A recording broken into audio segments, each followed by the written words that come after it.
அனைவருக்கும் வணக்கம். இன்னைக்கு நம்ம என்றும் நலமுடன் சேனலில் எதை பற்றி பார்க்க போகிறோம் அப்படின்னா 90% மக்களின் மனதில் உள்ள ஆஸ்துமா குறித்த கேள்விகளுக்கான விடைகளை தான் இன்னைக்கு நாம் பார்க்க போகிறோம். உலகில் எப்படி சர்க்கரை நோய் இரத்த அழுத்தத்தால் நிறைய பேர் பாதிக்கப்பட்டுள்ளார்களோ அதே போல ஆஸ்துமா பிரச்சனையாலும் நிறைய பேர் பாதிக்கப்பட்டுள்ளனர். இந்தியாவில் மட்டும் சுமார் 30 மில்லியன் ஆஸ்துமா நோயாளிகள் உள்ளனர். மேலும் ஆஸ்துமாவால் நிறைய பேர் பாதிக்கப்பட்டும் வருகிறார்கள். அதுவும் குழந்தைகள் முதல் பெரியவர்கள் வரை ஏராளமானோர் ஆஸ்துமா பிரச்சனையால் அவதிப்பட்டு வருகிறார்கள். இந்த ஆஸ்துமா குறித்த விழிப்புணர்வை மக்களுக்கு ஏற்படுத்த ஒவ்வொரு ஆண்டும் மே மாதத்தில் வரும் முதல் செவ்வாய்க்கிழமை உலக ஆஸ்துமா தினம் அனுசரிக்கப்படுகிறது. இந்த ஆஸ்துமா குறித்து 90% மக்களின் மனதில் உள்ள கேள்விகளுக்கான விடைகள் குறித்து தான் பார்க்க போகிறோம். ஆஸ்துமா என்றால் என்ன? இந்த ஆஸ்துமா என்பது ஒரு நாள்பட்ட நுரையீரல் அலர்ஜி நோய்.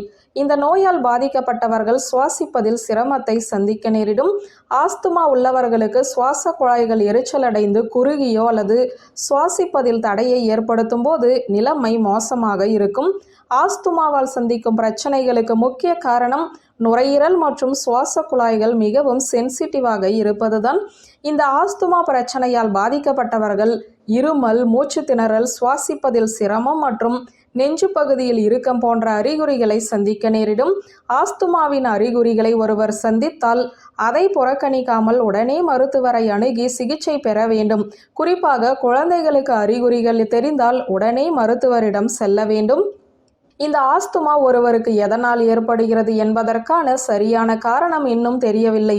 ஆனால் ஆஸ்துமா வருவதற்கு பல காரணிகள் உள்ளன. உதாரணமாக தற்போதைய மாடர்ன் வாழ்க்கை முறைகளான உணவு முறையும் வீட்டு வசதியும், மேலும் கர்ப்ப காலத்தில் புகைப்பிடிப்பது வயிற்றில் வளரும் குழந்தைக்கும் ஆஸ்துமா வருவதற்கான வாய்ப்பை அதிகரிக்கிறது.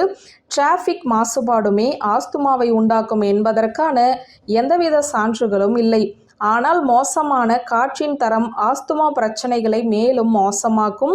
குளிர்ந்த காற்று, சிகரெட் புகை, மகரந்தம், விலங்குகளின் உரோமம், வீட்டில் உள்ள தூசிகள், கடுமையான உடற்பயிற்சி, அளவுக்கு அதிகமாக உணர்ச்சி வசப்படுவது போன்றவை சுவாச குழாய்களில் எரிச்சலூட்டி சுவாச குழாய்களில் அலர்ஜியை ஏற்படுத்தி வீக்கத்தை உண்டாக்கி காற்று செல்லும் சுவாச பாதையை சுருங்க செய்கின்றன.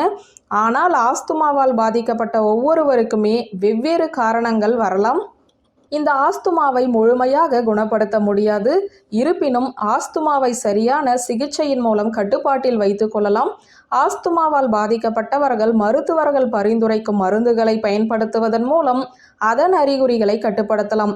இது தவிர மூச்சு பயிற்சிகளை செய்வது, சுறுசுறுப்பான வாழ்க்கையை வாழ்வது போன்றவற்றால் ஆஸ்துமாவை கட்டுப்பாட்டில் வைத்துக் கொள்ளலாம். வியூவர்ஸ், இந்த வீடியோ உங்களுக்கு பிடித்திருந்தால் லைக், கமெண்ட், ஷேர் பண்ணுங்க. நன்றி.